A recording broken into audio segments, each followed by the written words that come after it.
mi dà il bigliettino, mi dà un bacio, l'altra mi dà un braccio e scappano.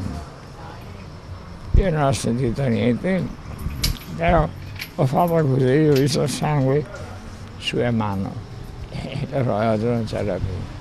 Brutta avventura per il signor Gian Oreste di 83 anni che ne è uscito con la perdita di un orologio di marca, un Piguet del valore di 6.000 euro, un brutto taglio sul polso sinistro, sutturato in ospedale ed una prognosi di 20 giorni. È sempre violenza e ho detto a mia moglie e a mia figlia che ha un Rolex, guarda che c'è la banda di Rolex che si mette fuori da un po' di giorni, no?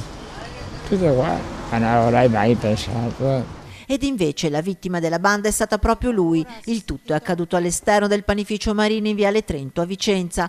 La tecnica usata è sempre la stessa. L'anziano è stato avvicinato da una ragazza, sembra sui 25 anni, che dalla camicetta ha estratto un bigliettino offrendosi come badante. Ha fatto il gesto di scrivere un numero, poi gli si è avvicinata l'amica che lo ha abbracciato bloccandolo per qualche istante, il tempo sufficiente per strappare l'orologio. Il signor Gian Oreste ha chiesto aiuto e dal panificio è uscita la titolare che si è messa all'inseguimento delle due donne lungo via Trento, chiedendo aiuto anche ai passanti. Le due ragazze però, poco lontano, avevano un complice con l'auto, sono salite e sparite. Ora la polizia sta vagliando le diverse telecamere di videosorveglianza lungo la via per cercare di dare un volto e un nome alle due malintenzionate che, se prese, dovranno rispondere di rapine e lesioni. Una banda in azione da un po' di tempo e già altri ne sono rimasti vittima, mentre monta la rabbia della gente. Un mese fa hanno tentato di portarmi via l'orologio. Abito in Viale Trento e queste cose qua stanno succedendo troppo spesso. Questo è fastidioso.